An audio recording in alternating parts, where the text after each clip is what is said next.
बिस्मिल्लाहिर्रहमानिर्रहीम। अस्सलामु अलैकुम व रहमतुल्लाहि व बरकातहू। मोअज़्ज़िज़ हाज़रीन कराम, बुज़ुर्गान क़ौम और मिल्लत, मेरी इज़्ज़तदार माँ और बहनों, गयूर नौजवान साथियों, शयनशीन पर तशरीफ़ फरमा जनाब दीनू चौधरी साहब, क़िबला मोहम्मद रज़ा ज़ैदी साहब जो इमाम जुमा हैं शिया मस्जिद के, सलीम सैफ़ी साहब टावर वाले, सलीम सैफ़ी कैंची वाले, अब्दुल करीम चच्चा साहब, हाजी वहीद कुरैशी साहब,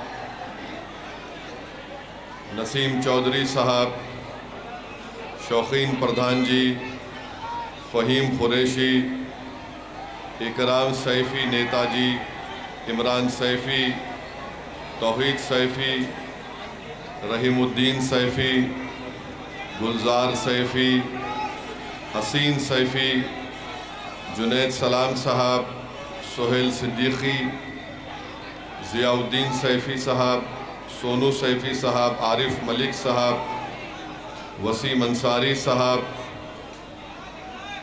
डॉक्टर रियाज सैफ़ी साहब, शावेज़ सैफ़ी साहब, हाजी अनीस सैफ़ी साहब, अब्दुल्ला कुरैशी साहब, हाजी सलीम सिद्दीकी साहब, सग़ीर सिद्दीकी साहब, हाजी रियाज़ुद्दीन सैफ़ी साहब, सलाहुद्दीन सैफ़ी साहब, समीरुद्दीन सैफ़ी साहब, इकराम सैफ़ी साहब, अब्दुल करीम साहब, जनाब शोएब जामाई साहब, दिल्ली प्रदेश के मजलिस इत्तेहादुल मुस्लिमीन के सदर जनाब शौकत अली साहब, उत्तर प्रदेश के मजलिस इत्तेहादुल मुस्लिमीन के सदर शादाब साहब, सैयद अतीक़ साहब जो मुंबई से तशरीफ़ लाए हैं, महाराष्ट्र के मजलिस इत्तेहादुल मुस्लिमीन के जनरल सेक्रेटरी सईद साहब, फ़खरुद्दीन अंसारी साहब, मोहतरम अज़ीज़ान मिल्लत, मैं आप तमाम का शुक्रगुज़ार हूँ कि आपने अपना कीमती वक्त निकाल कर आज जनाब ताहिर हुसैन साहब के इस इंतखाबी जलसे और रैली में आपने शिरकत की। मेरे अज़ीज़ दोस्तों और बुज़ुर्गों, आज दोपहर के वक्त मुझे आना था, पैदल दौरा पदयात्रा करना था, मगर किसी वजह की बुनियाद से मैं यहाँ पर देर से पहुंचा।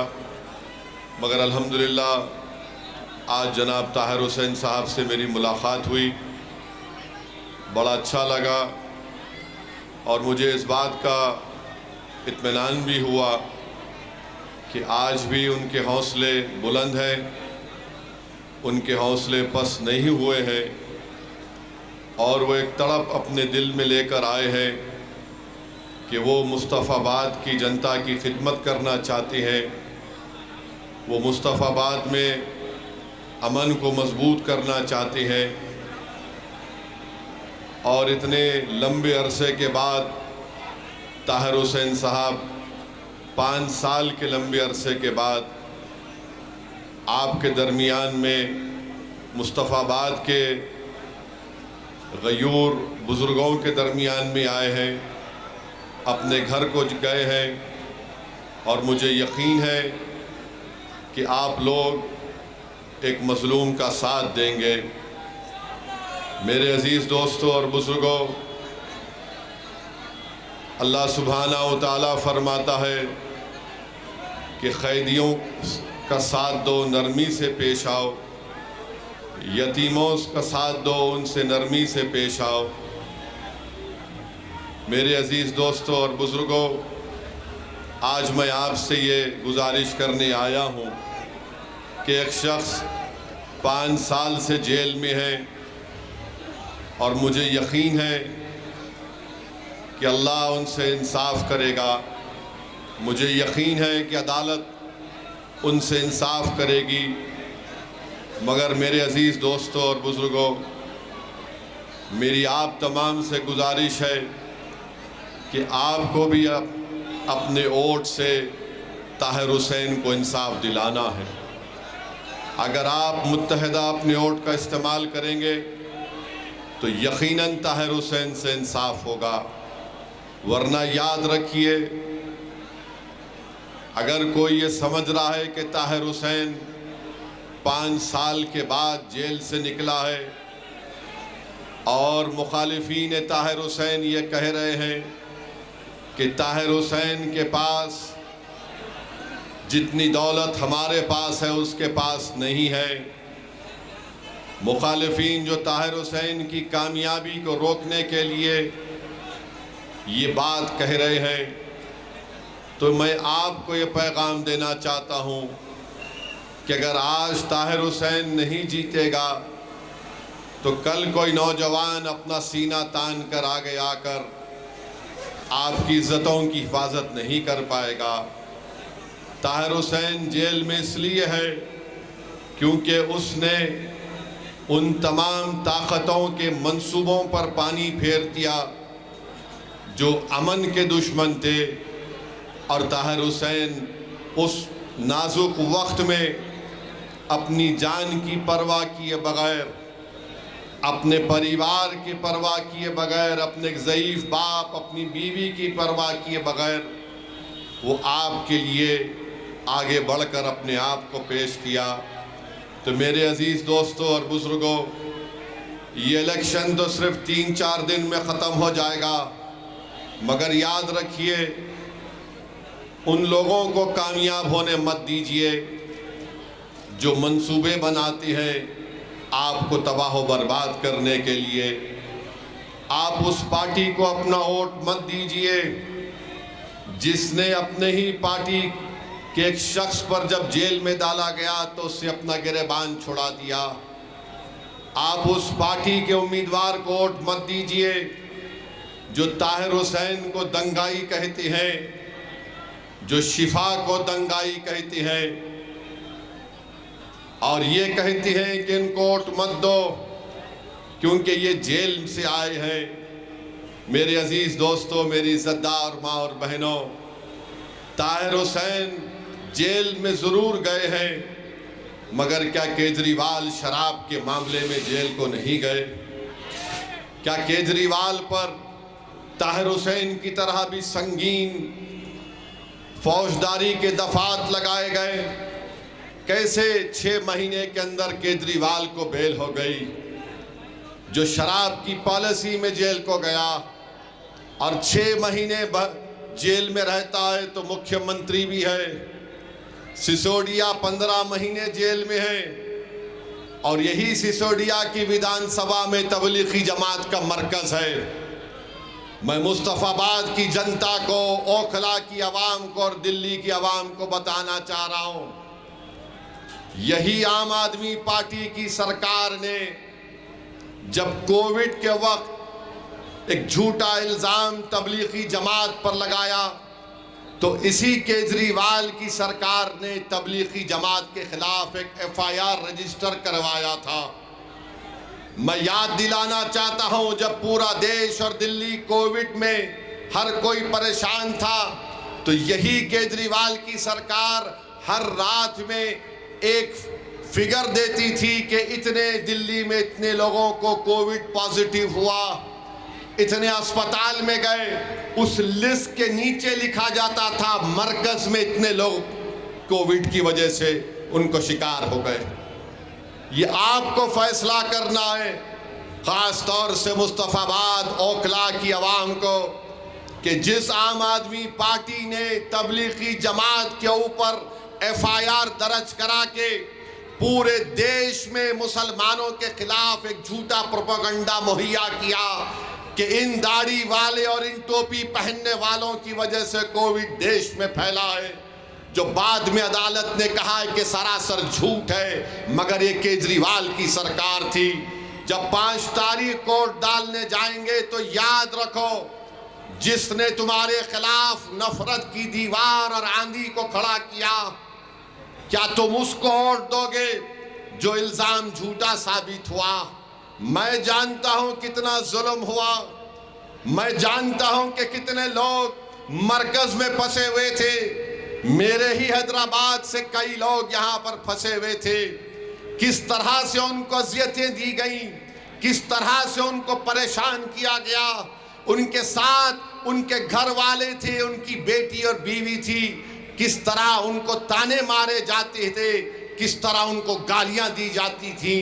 कहाँ था ये केजरीवाल जो आज अपने आप को कहता है कि मैं बड़ा सेक्युलर हूं। मेरे अजीज दोस्तों और बुजुर्गों, इन बात को याद रखिए कि इस शख्स और उसकी पार्टी और हुकूमत की तरफ से पूरे मुल्क में अगर सबसे पहले इल्जाम किसी ने लगाया तो इस केजरीवाल ने FIR दर्ज करवाया। मगर यही दिल्ली की सड़कों पर जब एहतजाज होता था, गालियां दी जाती थी, इल्जामात लगाए जाते थे, तो क्या केजरीवाल की सरकार ने कोई FIR दर्ज किया? नहीं किया। तो मेरे अजीज दोस्तों और बुजुर्गों, मैं आपको ये भी बताना चाहता हूं कि आज 30 जनवरी है। आज ही के दिन गांधी को गोली मारकर हलाक कर दिया गया था। गांधी को क्यों मारा गया था? क्योंकि गांधी भूख हड़ताल पर बैठे थे। उस वक्त मुसलमानों पर जुल्म हो रहा था। कुतुबुद्दीन बख्तियार काकी रहमतुल्लाह अलैह की दरगाह को नुकसान पहुंचाया गया था। गांधी वहां पर पहुंचकर उसका तामीरी काम शुरू कराते हैं। गांधी मुसलमानों पर जुल्म को बंद कराने के लिए, सच्चाई के लिए गांधी ने भूख हड़ताल की थी। तो गोडसे आकर गांधी के सीने में गोली मार देता है। मैं बड़ी इज्जत के साथ कह रहा हूं कि गांधी के मारने की साजिश में जस्टिस कपूर कमीशन की रिपोर्ट ने एक शख्स का नाम लिखा था। आज प्रधानमंत्री उस कॉन्स्पिरेटर के नाम से दिल्ली यूनिवर्सिटी बनाना चाहते हैं। बताओ वो प्रधानमंत्री, आज आप गांधी के पास तो जाते हैं, समाधि के पास, मगर क्या कपूर कमीशन में कॉन्स्पिरेसी का नाम जिसका लिया गया था, कौन जस्टिस कपूर कमीशन की रिपोर्ट में क्या कहा गया था? मैं तो कहूंगा, अगर वजीर आजम मोदी सच्चाई को जानते और मानते हैं तो हिंदुस्तान का सबसे पहला टेररिस्ट, इस आजाद हिंदुस्तान का सबसे बड़ा कोई टेररिस्ट था तो उसका नाम गोडसे था। इसीलिए मैं मोदी से मुतालबा करता हूं कि 30 जनवरी को एंटी टेररिज्म डे डिक्लेयर कर देना चाहिए, क्योंकि आजाद भारत में उस शख्स ने गांधी को गोली मारी थी, एक ज़ईफ आदमी को गोडसे ने गोली मारी थी। रिकॉर्ड उठाकर देख लो, एक बीजेपी के MP ने कहा था मैं गोडसे को मानने वाला हूं। बताओ मोदी जी, आपके पार्टी में ऐसे लोग भी हैं जो गोडसे के भक्त हैं। मेरे अजीज दोस्तों और बुजुर्गों, एक और अहम बात मैं आपके सामने रखना चाहता हूं। मुस्तफाबाद के बाज़ गली कूचों में, आपके इलाकों में मुझे फिरने का मौका मिला। मुझे आज तक समझ में नहीं आया कि इस इलाके में लोग इंसान बसते हैं, मगर यहाँ पर मोहरियों का पानी बहता है, यहाँ पर कचरे के अंबार हैं, यहाँ पर गंदगी की सफाई का कोई इंतजाम नहीं है और पीने का पानी दस्तयाब नहीं है। तो मोदी और केजरीवाल एक नूरा कुश्ती लड़ रहे हैं। मोदी और केजरीवाल ये एक सिक्के के दो रुख हैं। भारत में अगर झूठों का कंपटीशन होगा तो कौन फाइनल में आएगा? दो लोग जरूर फाइनल में आएंगे, एक मोदी और दूसरा केजरीवाल। ये कहता है कि पानी में जहर है, मोदी कहते नहीं है। अरे पानी तुम नहीं पिलाते और तुम जहर उगल रहे हो नफरत की फिजाओं में इजाफा करके। अरे पानी तुम नहीं देना चाहते केजरीवाल, तुम प्यासा रखकर मारना चाहते हो। पानी तुमने कहा मैं पानी फ्री में दूंगा, मैं केजरीवाल से पूछना चाहता हूं कि तुम्हारे बजट में तुमने 850 करोड़ रुपये खर्चा किए, किसके लिए? फ्री पानी। कितना पानी? एक घर को इस झूठे ने कहा था मैं 20,000 लीटर दूंगा, यानी आखिरी है ये। यानी मैं समझता था कि मोदी दूर तक फेंकते हैं, मगर मालूम हुआ केजरीवाल भी पीछे नहीं है। 850 करोड़ रुपए फ्री वाटर के लिए। कहां है पानी? दिल्ली के सुबह गली कूचों में चले जाओ तो पानी बेचने वाले बोलते पानी ले लो, पानी ले लो। 25 रुपए फर्स्ट फ्लोर के लिए, 30 रुपये सेकंड फ्लोर के लिए, 35 रुपये थर्ड फ्लोर के लिए। ना मोदी फर्स्ट फ्लोर को आते, ना केजरीवाल सेकंड फ्लोर को आते, ना सिसोदिया थर्ड फ्लोर को आता है। मगर दिल्ली की जनता परेशान है। ये बोलता जहर, वो बोलते ये। अरे दिल्ली की जनता परेशान है। मैं केजरीवाल को चैलेंज कर रहा हूं कि तुम बड़ा बोलते ना, मैं दिल्ली में ये कर दिया। आओ आके मुस्तफाबाद में अपनी फैमिली के साथ एक दिन और एक रात गुजार के बताओ मुझे। आओ यहां पर ओखला में आओ। ओखला में तो अगर किसी को माउंट एवरेस्ट का पहाड़ देखना है, पूरा दिल्ली का कचरा लाकर ओखला में डालते। मुझे यकीन है कि ओखला की जनता उस कचरे को भी फेंकेगी और केजरीवाल के कचरे को भी निकाल कर फेंकेगी। मुस्तफाबाद में कोई डेवलपमेंट नहीं हुआ। यहां के पहले विधायक, क्या नाम था उनका, बहरहाल हाजी साहब कहां हैं अब? हाजी साहब कहां हैं आप? नजर नहीं आते हाजी साहब? केजरीवाल का जहर पी लिए क्या? बताओ आप, आपको बोला गया था हम देंगे, हम करेंगे। आज गरीब दिल्ली का पूछ रहा है कि फ्री बिजली, फ्री पानी। अच्छा, फ्री बिजली 200 यूनिट के लिए केजरीवाल कहता है कि मैं 3,250 करोड़ रुपए खर्चा किया। क्या आपको फायदा हुआ? नहीं, जोर से बोलिए, आपको फायदा हुआ? कितनों के पास बड़ा बड़ा बिल आ जाता है हजारों रुपए का। ये झूठा बोलता है नहीं नहीं हम तो फ्री बिजली, फ्री पानी। अब ये केजरीवाल बोल रहा है कि मैं अगर जीत गया खुदा ना खास्ता तो एक एक महिला को 2100 रुपये दूंगा। 2100 रुपये। तो दूसरे मोदी जी बोले हाँ मुझसे ज्यादा तू फेंक रहा। तो मोदी जी ने कहा मैं आया तो 2500 रुपये दूंगा। ऐसा दिख रहा है कि इनके अब्बा का लंगर है, लूट के लेके जाओ, लूट के लेके जाओ। पैसा झाड़ पे उग रहा है ना, मोदी जी और केजरीवाल झाड़ पे लगे, तोड़ ले, तू ले, तू ले, तू ले। अब वो बेचारा गरीब, ओ 2500। 10 साल से आपको झूठ बोला जा रहा है और मोदी जी भी 10 साल से झूठ बोल रहे हैं। वो 15 लाख अकाउंट में नहीं आए, वो 2 करोड़ नौकरियां नहीं आई। ये इनके वादे, फ्री पानी, फ्री बिजली। मुस्तफा बोलते दिल्ली में, केजरीवाल बोलता है कि मैंने स्कूल बनाया। आओ मुस्तफाबाद में मैं देखना चाह रहा हूं कौन सा स्कूल तुमने बनाया, बताओ हमको।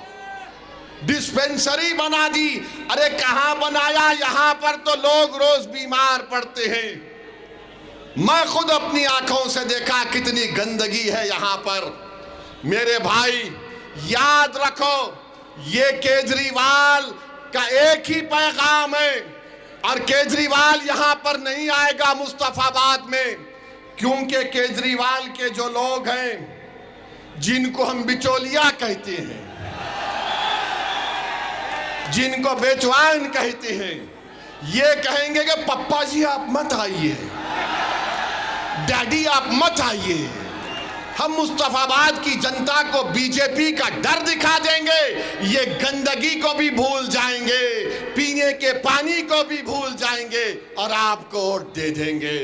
अरे बिचौलियों और केजरीवाल के चमचों, अब एक ताकत उभरी है मजलिस ताहिर हुसैन के नाम से।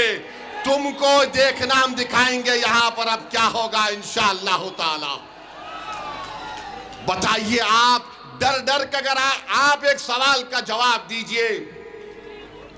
आप एक शहरी हैं भारत के, दिल्ली के शहरी हैं। जो शहरी होता है, सिटीजन होता है, उसके राइट्स होते हैं। वोटर होता है तो खाली वोट दे के चले जाता, मुझे कोई फर्क नहीं पड़ता, मैं गंदगी को भी कबूल कर लूंगा, पानी नहीं मिलेगा तो भी कबूल कर लूंगा, घर में बच्चे बीमार पड़े तो कबूल कर लूंगा, कोई 5 साल जेल में सड़ता रहे उसको कबूल कर लूंगा। फैसला आपको 5 तारीख के दिन करना है कि क्या आप वोटर हैं या सिटीजन हैं, आप वोटर हैं या शहरी हैं, बताइए हमको। अगर आप शहरी हैं तो 5 तारीख के दिन आप ना मोदी को वोट देंगे ना केजरीवाल को वोट देंगे।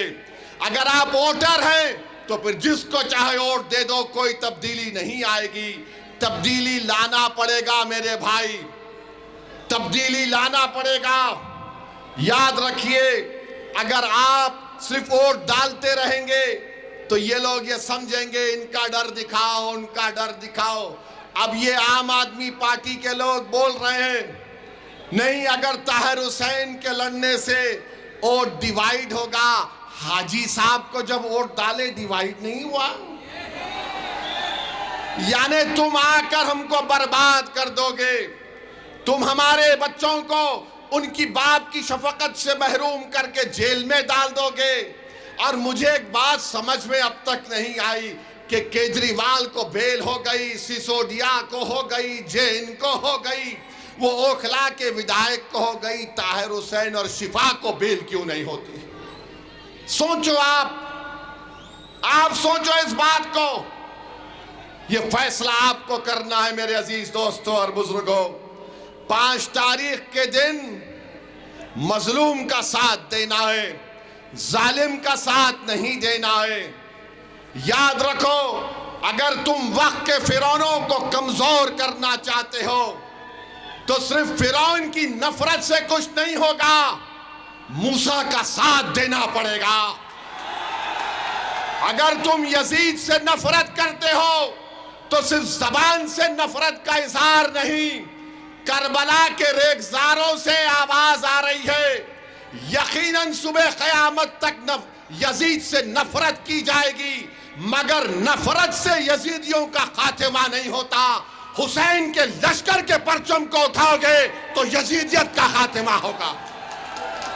तो मेरे अजीज दोस्तों और बुजुर्गों, सच्चाई का साथ दो, डर कर ताहिर हुसैन का साथ मत दो, एक उम्मीद पर ताहिर हुसैन का साथ दो मेरे भाई, एक उम्मीद पर साथ दो। देखो किस तरीके से क्या क्या नहीं कर दिया जा रहा है। आज वक्फ का कानून मोदी बनाने जा रहा है, और अगर वो खुदा ना खास्ता कानून बनेगा तो ना मस्जिद बचेगी, ना शुरखाने बचेंगे, ना दरगाह बचेगी, ना खानखा बचेगा, ना कब्रस्तान बचेगा। मेरे अजीज दोस्तों और बुजुर्गों, जो केजरीवाल नाम लेने से डरता है तुम्हारा, क्यों आप उसको अपना देंगे? ये लोग अगर डर रहे हैं क्या हो जाएगा, अरे मैं नहीं लड़ा तो दिल्ली के लोकसभा के इलेक्शन में पूरे सीट पर बीजेपी जीत गई। जो आज मुझ पर इल्जाम लगा रहे हैं, मुझे तुम्हारे इल्जामात की कोई फिक्र नहीं है। मुझे मालूम कि जब तक अल्लाह मुझे जिंदा रखेगा तुम मुझे गाली ही दोगे, तुम मुझ पर इल्जाम लगाओगे, मगर एक बात का जवाब दो, मैं नहीं लड़ता तब भी मोदी जीत जाता है। चंडीगढ़ में आज मेयर का इलेक्शन हुआ, चंडीगढ़ में केजरीवाल और कांग्रेस दोनों मिलकर वोट डाले तब भी बीजेपी जीत गई। बताओ क्या सदुद्दीन ओवैसी लड़ा था वहां पर? मेरे पास तो अजीनात नहीं है कि मैं यहां भी जाऊं आपको आके बोल दूं है डाल दो वोट बीजेपी को। क्या आपने पार्लियामेंट के चुनाव में बीजेपी को वोट दिया? कितनों ने नहीं दिया हाथ उठाओ। फिर यहां से बीजेपी का एमपी कैसे जीत गया? केजरीवाल की वजह से जीता, ये अखिलेश यादव की वजह से जीता, इनके वोटों की वजह से मोदी जीतता है। ये इलेक्शन जीते या ना जीते, आफत किस पर आती है? मेरे घर पर आती है। बुलडोजर केजरीवाल के घर पर नहीं चढ़ता, मेरे घर पर चलता है। गोश्त के नाम पर केजरीवाल को नहीं मारा जाता, मुझे मारा जाता है। बुरखे के नाम पर किसको गाली दी जाती है? मेरी बेटी को गाली दी जाती है। आतंकवादी एंटी नेशनल किसको कहा जाता है? ओवैसी को कहा जाता है। तो बताओ, इसका इलाज यही है कि तुम अपने वोटों से अपने लीडरशिप को बनाओ। मैं यहां पर अपनी इज्जत में इजाफा करने के लिए नहीं आया हूं। मेरे भाई, मेरी नीयत एक ही है कि जब तक अल्लाह मुझे जिंदा रखेगा, मेरा टूट मानना यह है कि भारत की जमहूरियत मजबूत उसी वक्त होगी जब यहां पर अल्पसंख्यक समाज की एक सियासी लीडरशिप पैदा होगी। पैदा हमको करना है, कोई आसमान जमीन से निकल कर नहीं आएगा। अपने दिलों से केजरीवाल की मोहब्बत और डर को निकालो। मोदी आरएसएस की ये नफरत से खौफ मत खाओ। अरे कभी अपने फैसलों पर भरोसा करो। आज तुम कब तक डर डर के वोट दोगे? 40-50 साल से हम सिर्फ डर कर वोट दे रहे हैं। आज एक मंजलिस आपके दरमियान में आई है, आप बेखौफ होकर मंजलिस का साथ दीजिए। ताहिर हुसैन के हक में अपने वोट का इस्तेमाल करिए। ये जीतने वाला कैंडिडेट है। अगर आप वोट का सही इस्तेमाल करेंगे, ताहिर हुसैन की कामयाबी होगी। आज मुझे बड़ी तकलीफ भी हुई कि हमारा ताहिर जेल से निकल कर तो आया है पेरोल बेल पर, मगर इतनी पुलिस उनके अतराफ में है। मेरे भाई, इज्जत भी इंसान की बहुत बड़ी चीज होती है। भारत के संविधान में डिग्निटी एक फंडामेंटल राइट है। बताओ क्या हो जाएगा अगर आज तुम बेदार नहीं होगे? नौजवानों, बुजुर्गों, मेरी इज्जतदार माँ और बहनों, एक मर्तबा अपने दिल की बात सुनो।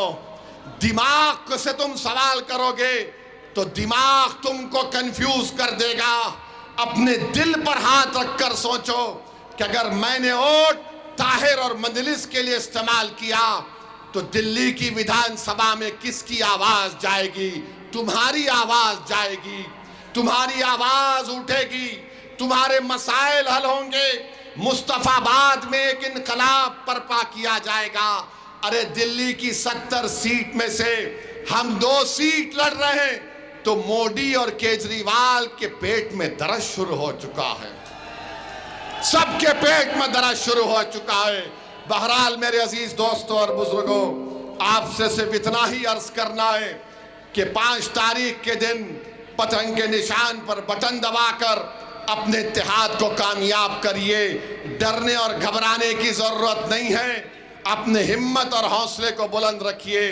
हाथ उठाकर नारा लगाइए, नारे तकबीर, नारे तकबीर।